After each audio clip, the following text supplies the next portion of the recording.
First on our program is our featured graduation speaker, Mr. Jonathan White. Jonathan White is an R&D director for Synopsys Corporation out of their Research Triangle Park office here in North Carolina. He leads a worldwide team focused on the Synopsys tools for integrated circuit design. His 20-plus years in the electronic design automation industry began with work as a software developer and has included various R&D management, business development, and marketing roles. His expertise is primarily in place and route and physical verification and includes 2 patented algorithms. In addition to his R&D work, Mr. White is passionate about recruiting, hiring, and mentoring new college hires at Synopsys, and is the lead for the relationship between Synopsys and NC State. He also serves on the ECE Department's Strategic Advisory Board. Mr. White received a bachelor's in electrical engineering from Clemson University in 1991 and his master's in computer engineering from NC State in 1994. It's my pleasure to welcome Mr. Jonathan White.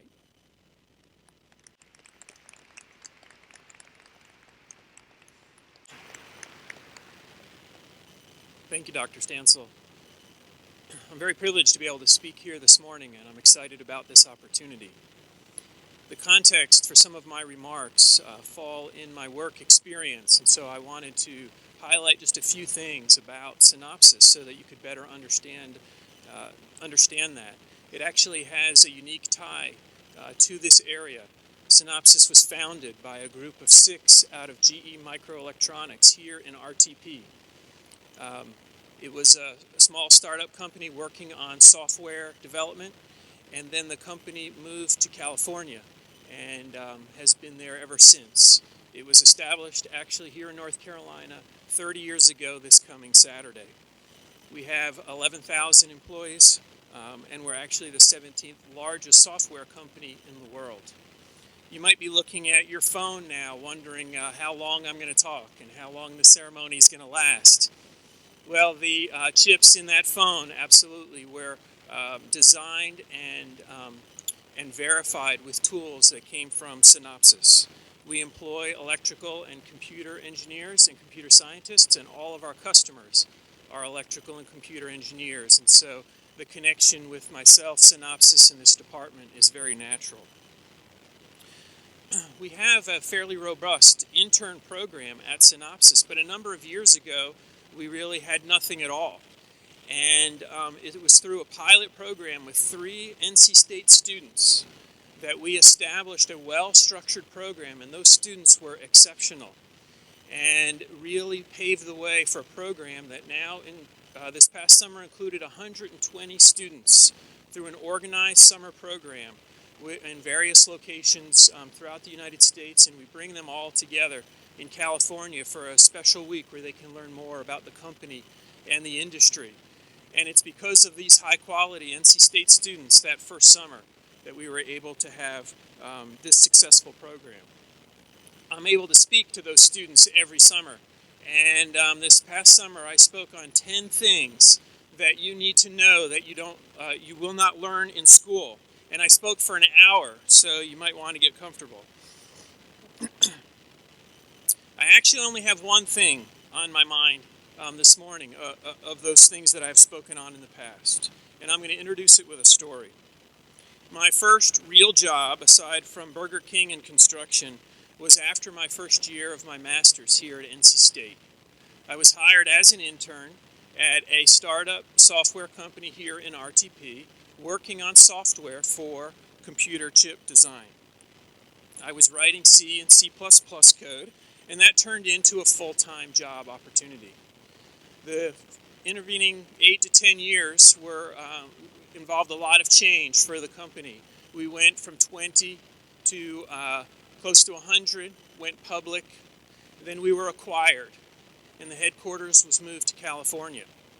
We grew some more, we were acquired again, this time by Synopsys, and the company continued to grow. It now reached the point in my story of about 2,000 employees. But for a variety of reasons, I decided to leave Synopsys and join a small startup-like team at another company. We had great visions of changing the industry. I had to do real work. Again, I had moved into a management role, but in the small team, I was back to writing code. And I was there about 8 years, and we had some success. Not as much as we had hoped, but we had some success. But then something happened. We got acquired. And guess who by? Synopsys. So now I'm back at Synopsys after an 8-year break, on the same hall in the same building with many of the same people that I used to work with. Now that could have been a very difficult and unsuccessful position for me to be in, but it was not. And these past 5 years at Synopsys, I have been able to fill a role that I'm very happy with, and I'm very happy with my responsibilities with Synopsys and what Synopsys is doing. But the lesson that I bring from this story when I talk to students is do not burn your bridges. And I think the reason why this story applies is fairly obvious. But actually that phrase, do not burn your bridges, is kind of an odd one if you think about it. When we give somebody advice about phases of their life, how often do we tell them to make sure that they do not leave it as a destructive, flaming mess? Usually we hold people to a higher standard than that. And so my admonition to you students today is not so much to not burn your bridges, but I'm calling you, when you cross the bridges of your life, to leave them stronger, better, more effective, longer lasting, and better able to serve the purpose for which they are intended. I'm calling you to a high standard of establishing every crossroad in life, and as you leave it, everyone finds it better than before you were a part of it. There are a number of words that I could use to describe this perspective, but the one that I've chosen is integrity. And I'm calling you to work in your future work, in your studies, in whatever your future roads are, to be marked by integrity. I want to quickly highlight 4 manifestations or characteristics of integrity in the workforce or in your future educational studies. Number 1, work hard even when no one is watching. In a university environment, people are watching. They're called tests. You know what those are. But in a work environment, there are opportunities, and oftentimes it is the case that your work is not evaluated like it is in a university environment. And I'm calling you to work hard. Work hard because it's the right thing to do. Work hard because that's what you've been called to do. Work hard because it will be a blessing to those around you, and it will help the company or the university that you're involved with. And number 2, I would call you to put the interests of others before yourself. Now that may sound like a dangerous piece of advice. And I imagine there are certain circumstances where that would be dangerous advice. But in the vast majority of situations, if you put the interests of the team, the university, the company, your management, your peers ahead of yourself, you can lift the entire organization and everyone can benefit. And you will not be left behind, but you will grow and you will rise in that context. If you're in a situation where this advice is inconceivable, then you need to be somewhere else. But in a place like NC State, I know this department, this is a place where putting others before yourself, you will thrive. And it should be that way in any company, in any university that you work at. My third piece of advice regarding integrity is to care for people, not use them. This is closely related to the previous, but relationships are extremely important. They're what make life really what it is. Now, you've probably heard the advice that it's not so much what you know, but who you know. And you may have wished that advice had applied on your final exams, but those were about what you know. But in the workforce, that phrase does have a lot of truth to it. But sometimes that can be misinterpreted as getting to know people purely for what they can do for you. And I would reject that idea, and I would urge you to care for people. Care for them, not because of what they can do for you, but because that is a standard to live by that is worthwhile. About 15 years ago in my career, I was asked to train a team in Taiwan. That would involve spending a significant amount of time there. But more than that, this training was me training the engineers there to take the responsibilities of my engineers in my current team. That made it awkward and challenging. More than that, the head of the team there, I was training him to take my responsibilities. Now, this was not because we were losing our jobs, we were going to do other things. But for us, it was a time of turmoil and confusion. But I got to know that team leader there in Taiwan over months and over trips. I cared for him, and he cared for me. He was in an awkward position as well, and we became friends. Incidentally, I was in Taiwan for the 7.6 earthquake at this time, where over 2,500 people were killed in the city as we were trying to do this training. It's one of the most terrifying experiences of my life, and even more so for my wife and children who weren't able to reach me in any way for over 4 days. But you develop a friendship in times of adversity, and eating ramen noodles cooked over a camp stove with a coworker and his wife and small child while there's no electricity and you can hear the emergency vehicles outside dealing with the situation does a lot for a friendship. Did I develop that friendship and care about that individual because I knew that someday he would move to the U.S. and become the president of our company? Absolutely not. I did it because I cared for him and he cared for me. I would urge you to care for people and do not view them as ways to use them for your own benefit. Fourthly, understand ambition and be careful with it.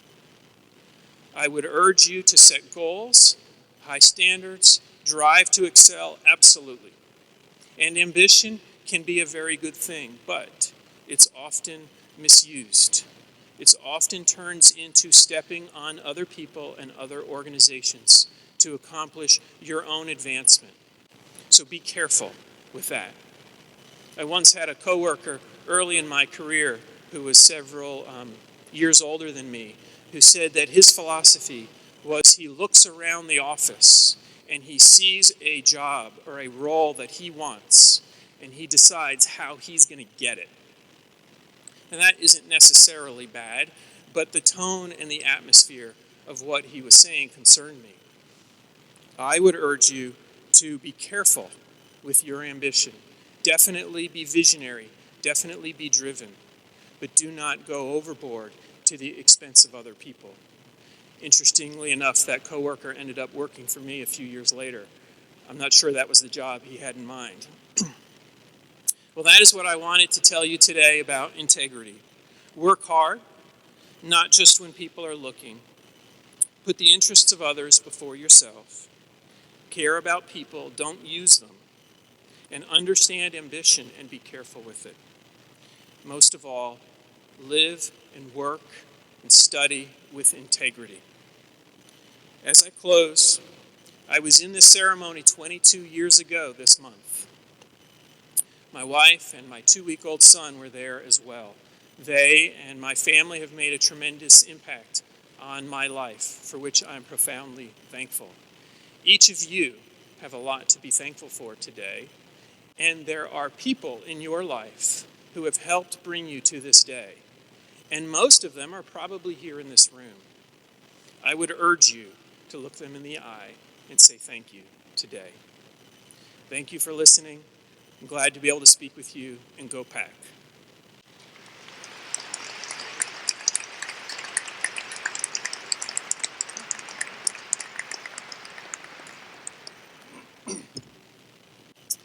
My name is Greg Byrd. I'm the Associate Department Head, and it's my privilege to introduce our student speaker for today. Timothy, why don't you come up while I start introducing you.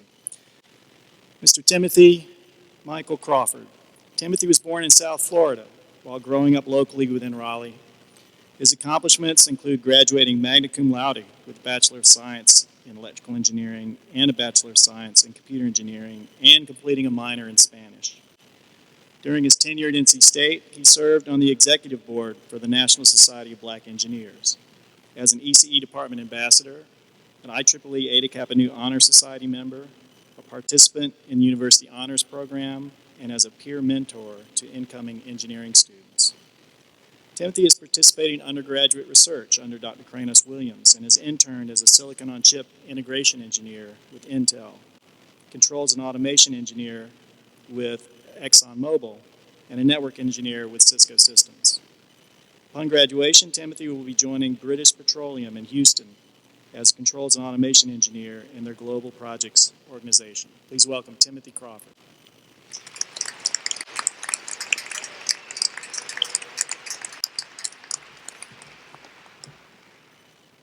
All right, thank you, Dr. Byrd. And thank you, Joanna, for setting up this nice podium. It is truly an honor to be here before you today. And before I begin, I would like to extend a warm welcome to the parents, friends, family, celebrating with each of us on this exciting day. On behalf of our class, I would also like to offer a sincere thank you to our faculty and staff for all of the knowledge we will take into the next phase of our lives. Graduates, we join each other on this enjoyable day as our journey ends to reflect on all this studying and dying over homework, projects, and late nights. I thought this speech would be the perfect college exit exam, putting my research skills to test, something proactive yet charming. So as any efficient college student, I began preparing this speech a little last minute. I asked myself, what am I going to talk about? And I carefully resorted to a powerful tool called Google. For most graduation speeches, they all seem to revolve around this common theme of dreams. Believe in your dreams, yourself, reach for the stars. As any efficient engineer, I thought I should probably do something a little different and new. I mean, does this really need to be addressed? I mean, we are the Department of Electrical and Computer Engineering. Each of us have decided to be one step away from all of the coolest technologies that exist. While I stand here before you today, I'd just like to remind and clarify that I'm not the best nor the brightest individual among all of us. We have people like Matt Fisher, who's a boss at just solving everything. Maddie, who at times just reminds us to keep calm in ECE. And Danny, who he will take the time to explain something to you, no matter how many times you don't get it the first time. The point is, I would like to call out everyone, but there's over 200 of us today, and I'm sure everyone's name is going to get called out later. Although our journey is near done, it is not done alone. Everyone you see on this stage has some type of fantastic skill or talent that makes it a pleasure to work alongside them. Today I have 3 points, rather perspectives, I would like to share. And I'm not saying take it, but you kind of don't have a choice but to sit here and listen. As I highlight on my experiences in ECE, graduates, I invite you to reflect with me on all the time we did here, especially as we move into the next journey of our lives. So after all of this Googling I did, I kind of decided, and you can guess what I'm going to talk about: dreams. Continuing to dream, connecting the dots, and doing what you love. My decision to attend NC State was one of the best decisions I made by far. Prior to deciding this major, some of us may have researched the starting salaries and Mom, Dad, I finally got a job and I promise to be out your pocket soon. Maybe some of us researched we could still be an engineer without taking thermodynamics or hardly using any calculus. Shout out to FFT. Maybe some of us figured out that this required the least amount of reading, and still to this day, we are reminded on the importance of reading directions carefully. For me, this was a little different. In 7th grade, I wrote in a journal on a college tour that I aspire to study computer engineering at NC State and work at Cisco Systems. Within my first year of the university, I was accepted into the ECE program and secured a summer internship with Cisco. Wow, I said to myself, well, I'm here now. I did that. What's life and what's next? Fast forward 3 years ahead, I added on the electrical engineering degree, got involved in undergraduate research, and allowed me to try out different things, moving around all the different sectors of either energy or microprocessor design. As we leave this place, let us be reminded that there's no one job or position that can directly reward us for all the time we did here. Some of us can remember ports.c, differentiating between S cubed versus SA squared, grade for 85, and really Kamal Appreciation Day should be a holiday. There's Circuit Anatomy 302, and I mean, we get to learn about the body effect, IVs, BJTs, doping, and other cool sounding impurities. Maybe for some of us, it was spending hours on your final project for ASIC design, getting it to work, and then figuring out it just will not synthesize. Overall, this journey will be our reward as we move forward. Prepare to be continually amazed on all the opportunities that will come about from our one decision to do ECE. So I have this nice story about working all these internships, and my story is no easy journey. I came into the university under the transition program, and that's really a program where you're not belonging to a college, a department, or anything engineering related. The message is, if you are not happy where you are, you have to make the change. You have to find the courage and take the leap, and only you are responsible for your own. Now, whether you're in electrical or computer, circuit classes here in undergraduate are a rite of passage, and they're taught by both Dr. Townsend and Miss Townsend. And you have the pleasure of enduring countless hours on circuit analysis, operational circuits, and power systems. And when it came to these classes, I struggled hard. And when it came to part 2 of the Townsend series, I was scared for my life. I mean, my professor was the advisor of the department, and if I screw up, I might really screw up for good. Now, Miss Townsend was one of the professors who would call on you randomly during class, and however, at some point, she stopped calling on me. And it was because I knew the answer, and it was not because I was smart. It was because I looked up the answers the night before on her pre-recorded lectures. But we all learned a lot in her class, and it was like things like how not to mess up, or that power is this complex thing that's somewhat imaginary, but I didn't really do the power concentration, so all the power to you if you did that. But really, deciding to do engineering is one thing, but deciding to stay in engineering is another. Sometimes life is going to trip you up, and many of you can agree if you've taken a trip in the brickyard. Brick monsters exist, and it happens sometimes. I'm only convinced that the thing that kept me going is I developed a love for what I did. And you have to find what you love. Something that turns curiosity into maybe a near all-nighter. And I really found this in a class called Embedded Systems. Now, embedded systems, the future of automobiles. Sounds cool, right? And then you get in the class and you're just like, oh gosh, why did I do this? But this is a class that will test your patience. It will test your abilities to do college with no sleep and countlessly deal with failure. You see, everyone is on this struggle bus, and you can clearly tell who's in the class. I mean, they walk around like zombies, carrying a shoebox or an Amazon Prime box. But the nut of it, it's really a rewarding class because, I mean, you get to build your car. And did I mention I really like cars? I mean, everyone in the major kind of knows that. But although you build your own car, you work along other side individuals. And as a team, you take each other's goodness to just build a car to race on at the end. So I'll go on to talking about doing what you love. And as I move on to my last point, we are always told to do what you love. Do what makes you, you. But how can you really figure out what that is? Why do something you're possibly maybe not even good at? And at the beginning of the semester, I sat down with my advisor from the transition program, Miss Betsy Alexia. And she's great. She's someone who really believed in me as I dared to apply to ECE. And we're both, just in shock looking back how far I've come along. I really intended on doing business when I first came in here to tell people what to do. But within this conversation came about the concept of being fearless. And the thing is, you do not have to be fearless, but you cannot let fear stop you. You cannot let the fear of failure stop you from what's going to make you great. You cannot truly succeed without the risk of failure, and you cannot love without the risk of loss. And maybe if that's chasing a girl for a year and seeing where it goes, and guys and ladies, it's okay to love, and what I mean by that, things other than our personal devices.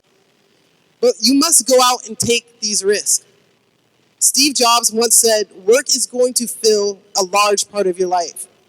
And the only way to truly do what you believe is great work is to do what you love. And people will tell you to do what makes you happy. And all of this, for me, has been hard work. And I do not think you should always do what makes you happy. I think you should do what makes you great. Do what's uncomfortable. Do what scares you. Do what's hard in the long run. Do what's hard but pays off in the long run. Be willing to fail to some extent. Fail in the way and the place you would want to fail. Fail and pick yourself up. Fail again. Tables turn, bridges burn. You live and learn, and often it's the time in the journey that teaches us about our own successes and challenges. Without your struggle, what is yourself? What is your story? Be great or be forgotten. And if you ask me, would I do this all over again? Well, probably not, because it was really hard. But I'm glad I did. As we graduate today, do not forget the peers of the lasting relationships you made. As we become ECE alumni, we join a network of highly reputable and well-connected individuals. Take a second to look around and realize what you've accomplished with the people surrounding you. Today is the day to celebrate. Celebrate with the people who helped you get here.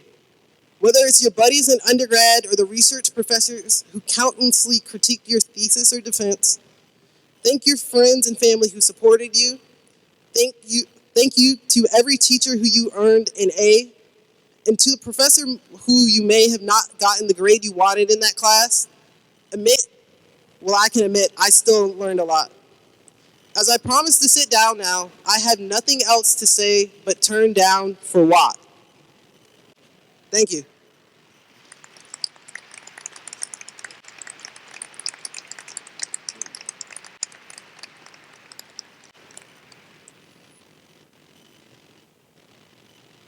So it's also my privilege to announce all of the graduates today. So this is the part that most of us are very much looking forward to. So we'll start with our graduate students, and we'll start with our PhD students in both electrical and computer engineering. So handing out the diploma cards will be our Associate Director of Graduate Programs, Dr. Ginger Yu, and Dr. Stancil. And for the PhD students, this is the highest degree that the university awards. It requires a lot of work, a lot of dedication. We have an extra step where they receive their doctoral hoods from their advisor or from somebody on their committee. So we'll take a little extra time with these. But go ahead, the PhD students, come on up, and we'll begin.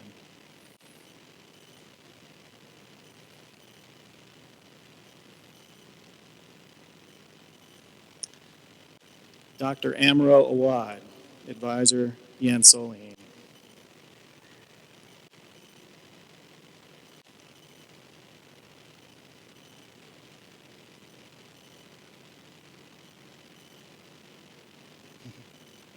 It's always hard with the first one.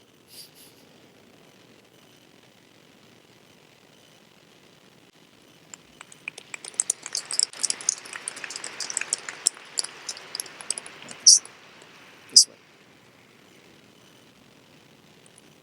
Dr. Alireza Dirafzoon, advisor, Edgar Lobaton.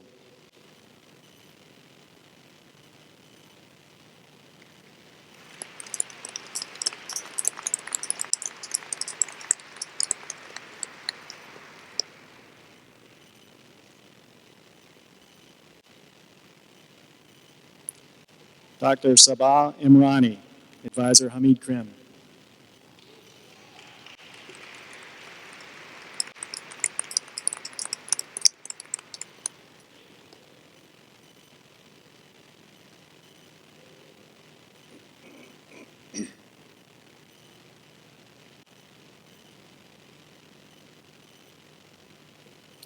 Dr. Daniel Moore, Advisor Alex Dean.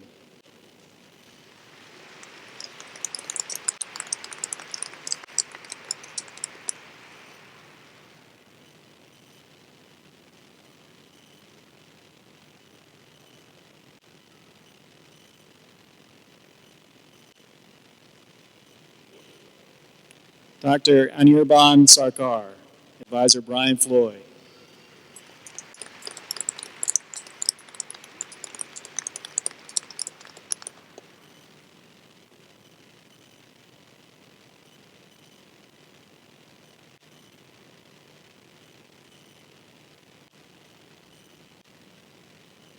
Dr. Chandan Sikter, Advisor Iqbal Hussain.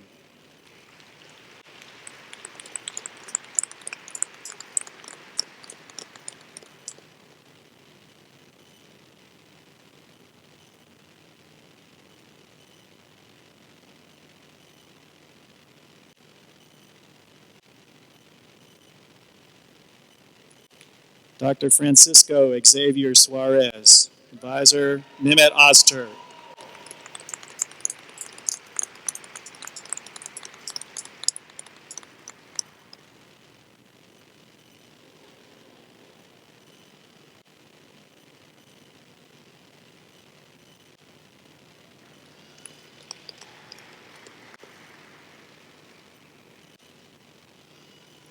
Dr. Nyunyi Marcus Chibangu, Advisor Paul Franzon.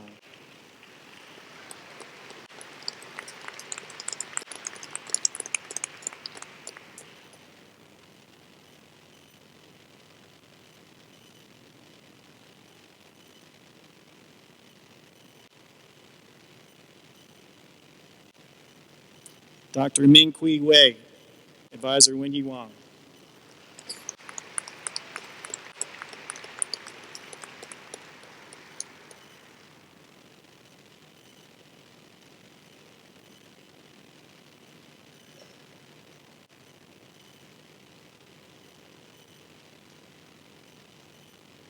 Dr. Yuan Zhang, Advisor Mo Yin Chao.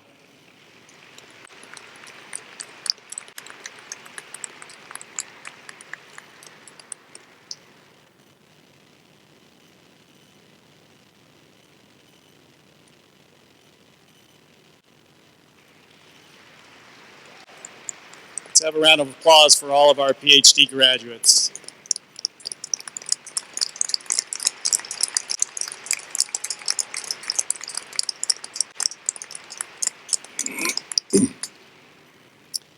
Next, we'll do the Masters of Science in Electrical Engineering.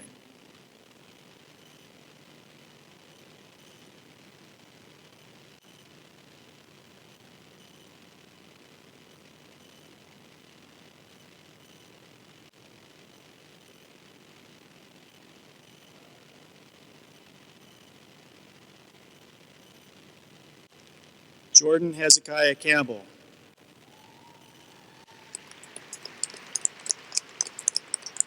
Christian Scott Farthing. Uday Teja Haridasu. Mir Hassan.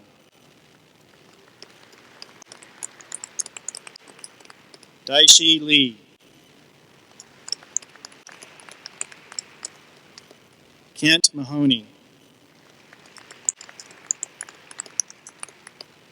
Corey Rashea.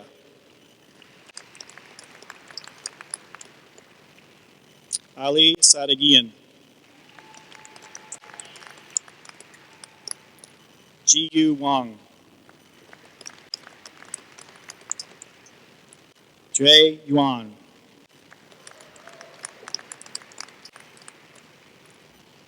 Anup Srivatsan.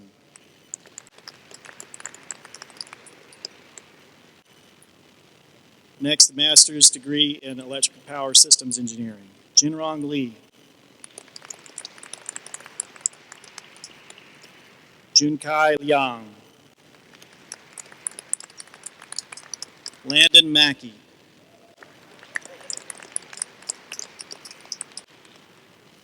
Catherine McEntee.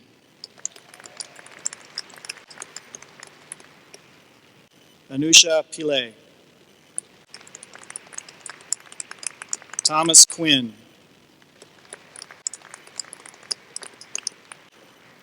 Gratz Dale Noel Wingao Redoble.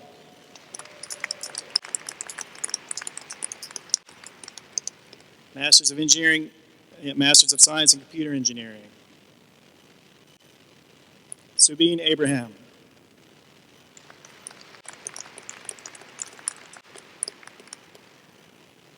Prashant Gomatam.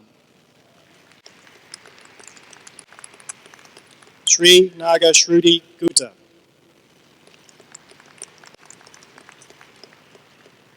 Mahdi Zuhair Inaya. Suyash Pratim Kunungo. Kimberly Judy Lobo.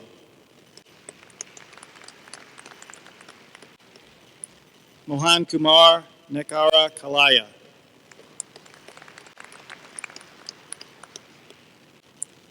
Krishna Chaitanya Podnuru. Sanjil Sanjay Pradub Desai. Shashank Ranganath.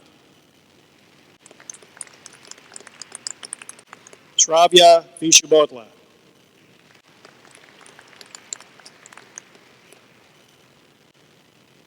Masters of Science in Computer Network Engineering, Sindhu Balakrishnan. Himanshu Basan. Rushab Ajay Doshi. Manasa Gadai.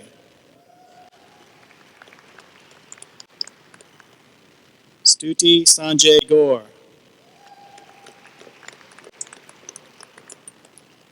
Vanidar Gorapati. Sumit Kumar Jha. Siddhant Mirotra. Rashmi Sandilia. Akriti Tripathi. Abhishek Venkataraman.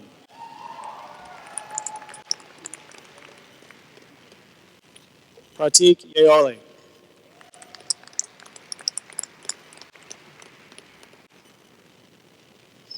Let's have a round of applause for all of our master's graduates.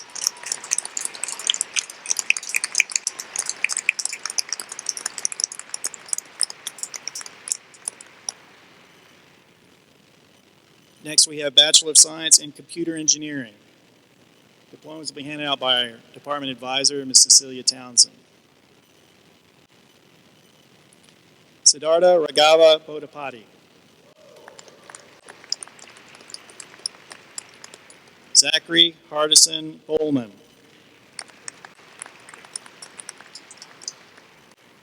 Fangguan Chen.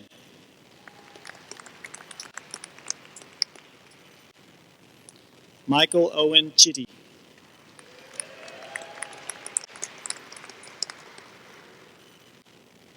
Timothy Michael Crawford.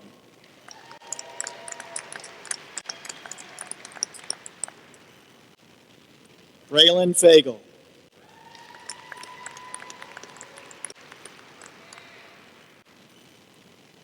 Gabriel Garza.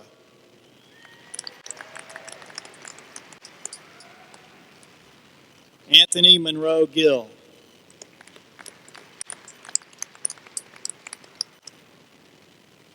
Amir Hamid.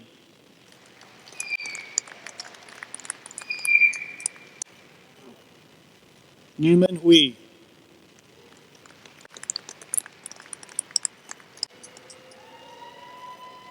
Timothy Lack Huynh.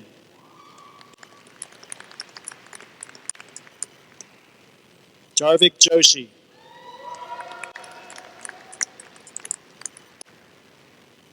Christopher David Junglis.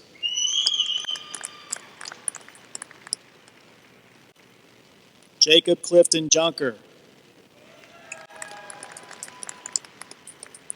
Bradley Solomon Kahn. Shufan Kang.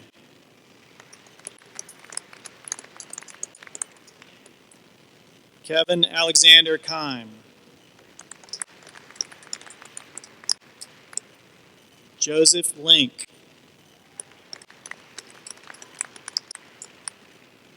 Xinghua Ma.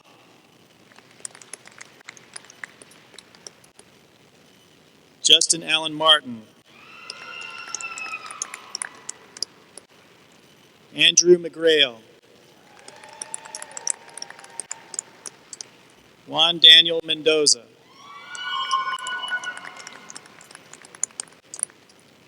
Paul Machine. Morgan Mona. Jarrell Norwood. Francesco A. Palermo. Venkata Surya Teja Pinumacha. George Puzo. Gagandeep Rajpal.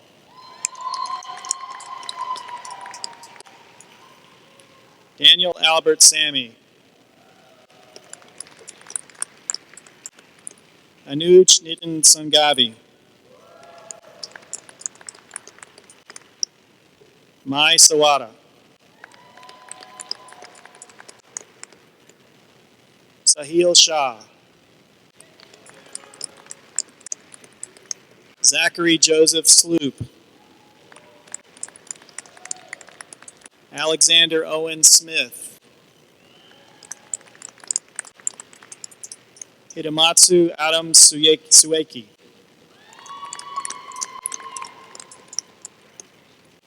Vijay Tiragadran. Connor Dobson Tripp. Shaunik Turaga.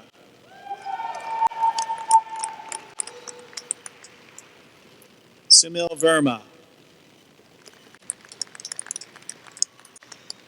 Rachel Williams. Jason Lee Zickerman.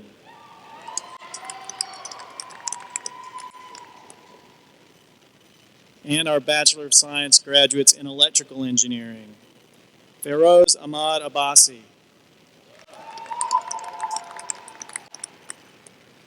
Logan Willard Adams. Nicolette Ashley Alston.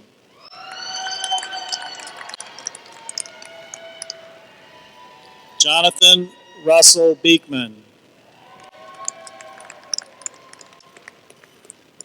Gary Austin Benson. Matthew Carey Brown. Youngsuk Alexander Chong.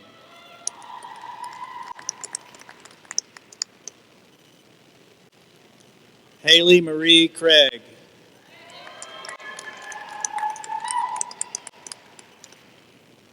Logan Edwards Donley. Allison Marie Earhart.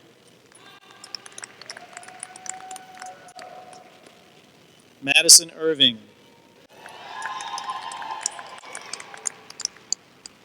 Matthew Peyton Fisher. Alexander Tufik Farage.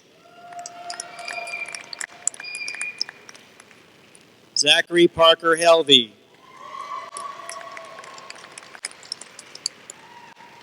Ramzi Allah Hussein.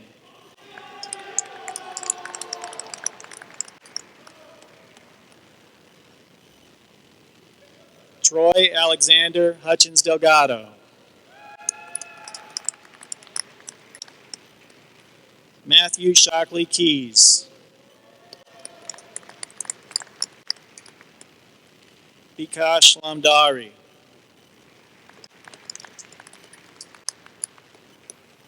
Colin Joseph McHale. Michael Julian McKinley.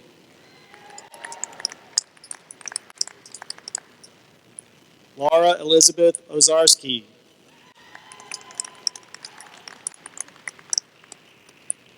Lance Michael Fiersdorf. Matthew James Savarda. Andrew Blair Seiler.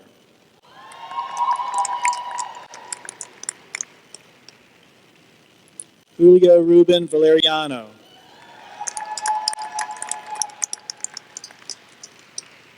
Chaoling Wu.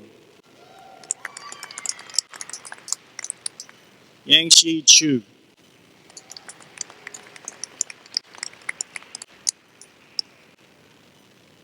Let's have a big round of applause for all of our graduates.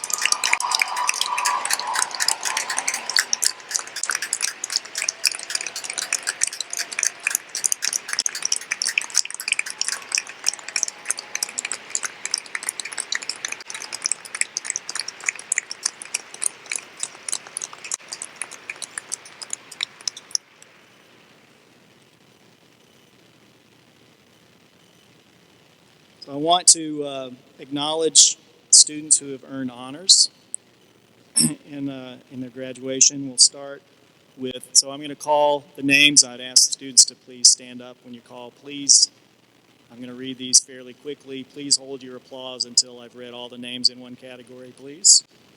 We'll start with honors cum laude. These are students that have earned a cumulative grade point average of 3.25 to 3.49.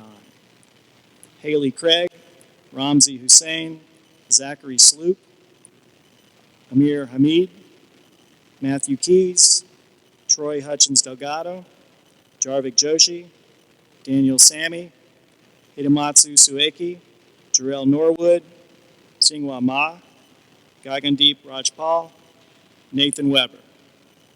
Congratulations, well done.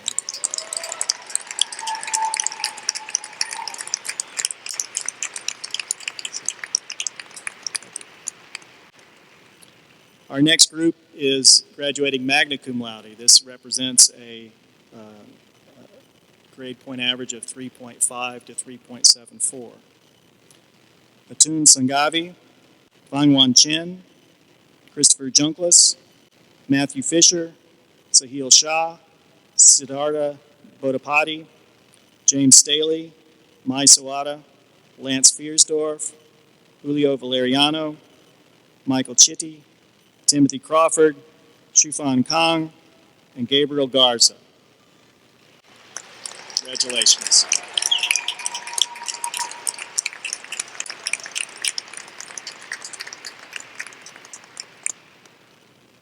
And finally, with highest honors, is summa cum laude, and these are students that have earned a 3.75 and above.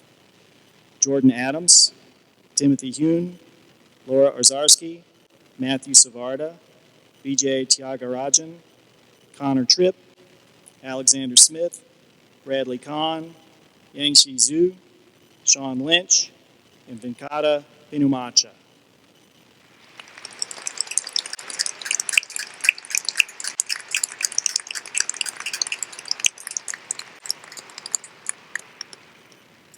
And finally, those who are graduating with a 4.0 earn our Outstanding Senior Awards. And those, if you will rise, please, Jordan Adams, Timothy Hune, Laura Ozarski, Matthew Savarda, and Vijay Tyagarajan.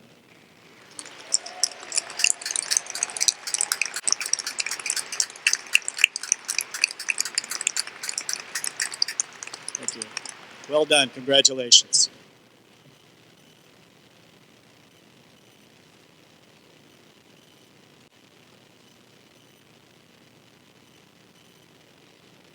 Thank you, Professor Byrd. Graduates, it's taken years of hard work and accomplishment to reach this milestone. However, in addition to hard work, as Mr. White alluded to earlier, I suspect the support of family and friends has also been crucial to your success. If you are a family member or friend of one of the graduates, I'd like to ask you to stand, please. Let's all give them a round of applause.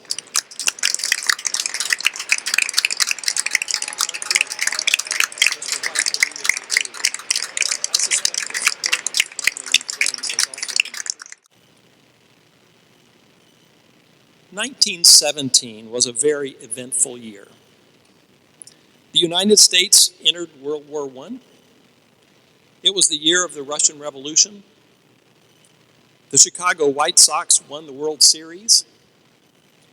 Ella Fitzgerald, Dizzy Gillespie, Arthur C. Clarke, and John F. Kennedy were born. The largest telescope in the world for the next 30 years was installed at the Mount Wilson Observatory in Pasadena, California. Charles Barkla was awarded the Nobel Prize in Physics for his work on X-ray spectroscopy. And the Department of Electrical Engineering at NC State was separated from physics to become its own department. Since 2017 marks the 100th anniversary of our department, I thought I would tell you about a couple of interesting things in the history of the ECE department. The first course in electrical engineering was taught in the physics department around 1893 or shortly thereafter. By the end of the 1890s, the department became known as the Department of Physics and Electrical Engineering. Professor William Hand Brown, Jr. came as head of the Department of Physics and Electrical Engineering in 1908. He became the first head of the Electrical Engineering Department when it was separated from physics in 1917 and remained until his retirement in 1944.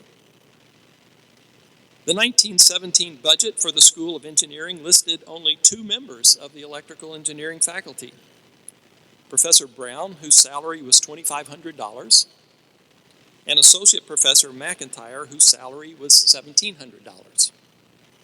Brown, in correspondence dated September 1920, listed problems of accommodating large classes. They had 35 juniors, 49 sophomores, and 70 freshmen. Things were growing. Things have changed a bit today.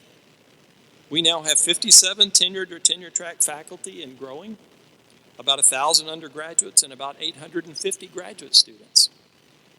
We are consistently among the top 10 U.S. departments for the number of BS degrees in electrical engineering and computer engineering granted.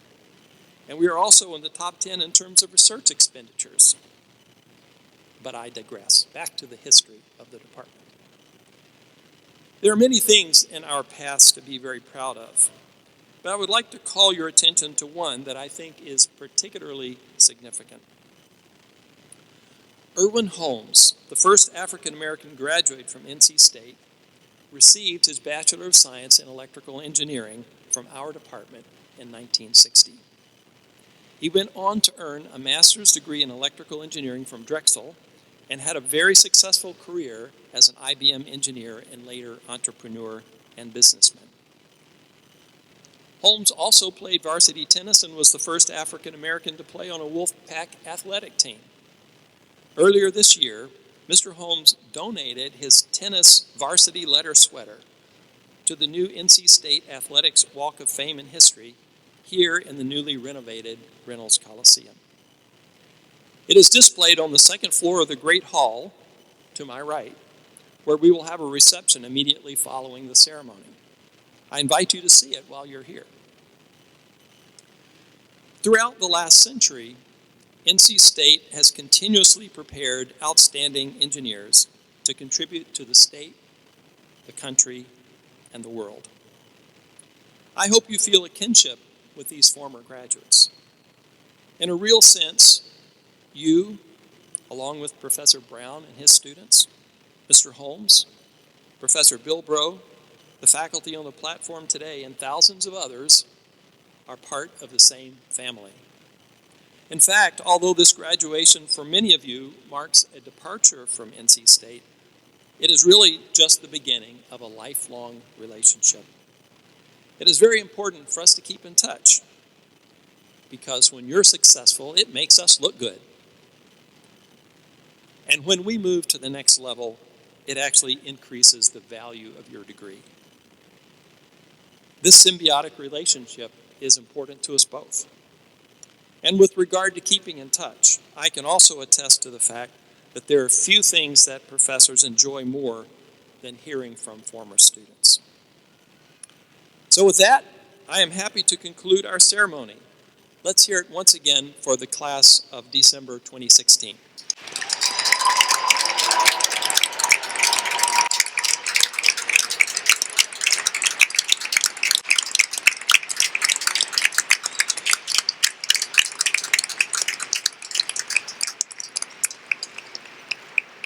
I would like to ask everyone to remain seated while the faculty recess, ask the guests to remain seated while the graduates recess, and then invite everyone to join us for a reception on the second floor of the Great Hall just outside the Coliseum to your left and my right.